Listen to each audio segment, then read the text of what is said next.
Hello everyone, mathematics school में आपका स्वागत है। मैं हूं हंसा और इस वीडियो में मैं आपके लिए लेकर आई हूं अलजेब्रा और कैलकुलस का एक बहुत इंटरेस्टिंग क्वेश्चन। तो चलिए देखते हैं क्या है सवाल।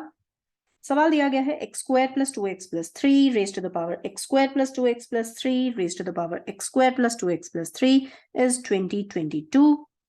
Find the sum of all real solutions for x to the given equation.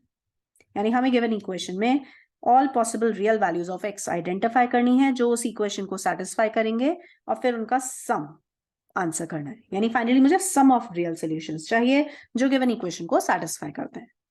अब देखना यह है कि सवाल सॉल्व कैसे करें। सबसे पहले देखो मैं क्या करने जा रही हूं, मैं x square plus two x plus three, क्योंकि यह क्वेश्चन में बार बार यूज हुआ है, मैं इसे एक नए वेरिएबल y से रिप्लेस कर देती हूँ। साथ ही एक चीज और नोटिस करो कि x square plus two x plus three जो लिखा है आप उसे एक्स प्लस वन का होल स्क्वायर प्लस टू भी लिख सकते हो। और यही रीजन है कि मैं कह सकती हूँ y जो होगा वो greater than equals to two आएगा। यानी हमने साथ साथ न्यू वेरिएबल का रेंज भी लिख लिया। अब नए वेरिएबल का रेंज लिख लिया है तो देखें जरा इक्वेशन कैसी नजर आएगी। y power y is equals to 2022। मुझे इस इक्वेशन से y के रियल वैल्यूज ऑफ, और ये कहिए कि y की रियल वैल्यूज फाइंड करनी है, बिकॉज y की रियल वैल्यूज के कॉरस्पॉन्डिंग ही हम x की रियल वैल्यूज के बारे में सोच सकते हैं। तो अब हमारा सवाल यह है कि y की कितनी रियल वैल्यूज ऐसी होंगी जो इस इक्वेशन को सेटिस्फाई करेंगी। कौन सी रियल वैल्यू? तो राइट हैंड साइड को फैक्टराइज करके एक चीज तो समझ में आ गई है कि जस्ट बाय ऑब्जर्वेशन, सिर्फ क्वेश्चन को देखकर हम y नहीं आइडेंटिफाई कर पाएंगे।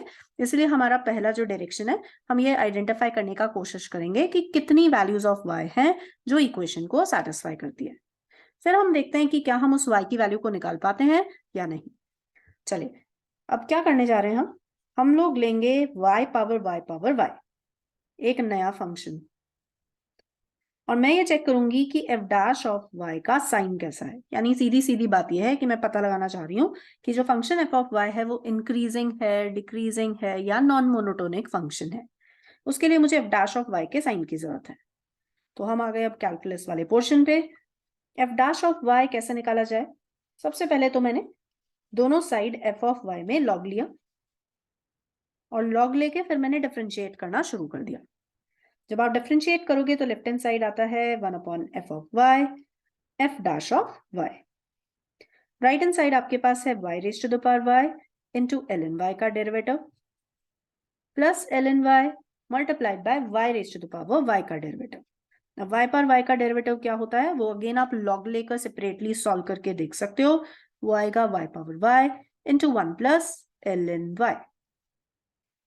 ठीक है, हमें साइन एफ डैश वाई का चाहिए, तो ठीक है एफ डैश वाई जरा निकाल कर रखते हैं।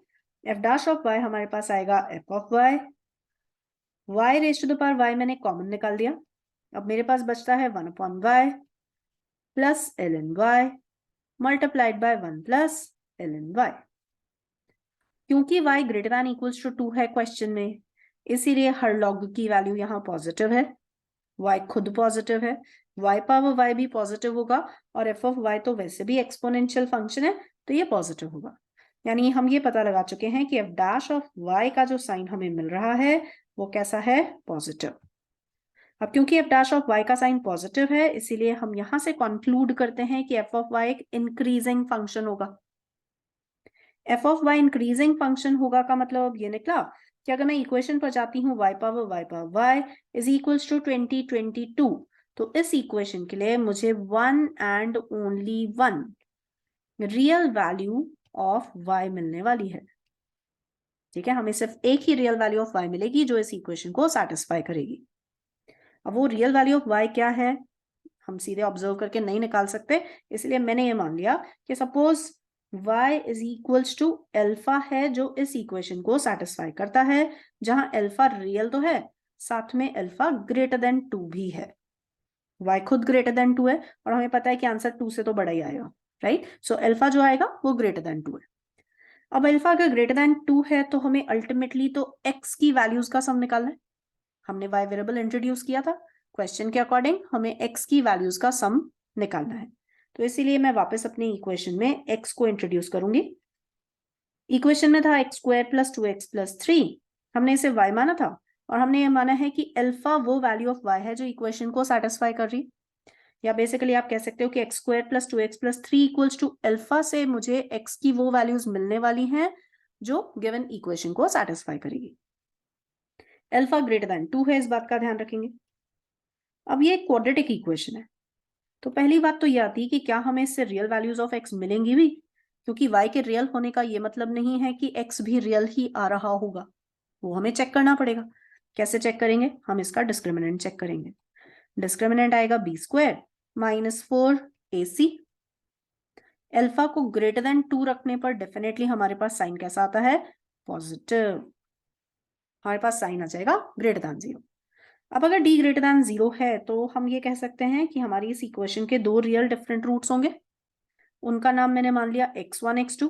क्या हमें x1 x2 की इंडिविजुअल वैल्यूज चाहिए? बिल्कुल नहीं, हमें तो इक्वेशन में कहा गया है कि सम ऑफ द रूट्स निकाल दीजिए, तो हमने सम ऑफ द सोल्यूशंस। तो क्या सोल्यूशंस हमारे पास आएंगे? एक x1 आएगा, एक x2 आएगा, मुझे उसका सम चाहिए, तो ठीक है, ये रहा सम हमारे पास गिवन इक्वेशन के सोल्यूशंस का। तो फाइनल आंसर हमारे पास क्वेश्चन का क्या आ जाता है? सम ऑफ द सोल्यूशन जो इक्वेशन दी गई है उसके लिए आएगा -2। तो देखा आपने किस तरह से हमने अलजेब्रा और कैलकुलस के कॉन्सेप्ट्स को यूज करके एक डिफिकल्ट क्वेश्चन को भी सॉल्व कर दिया है।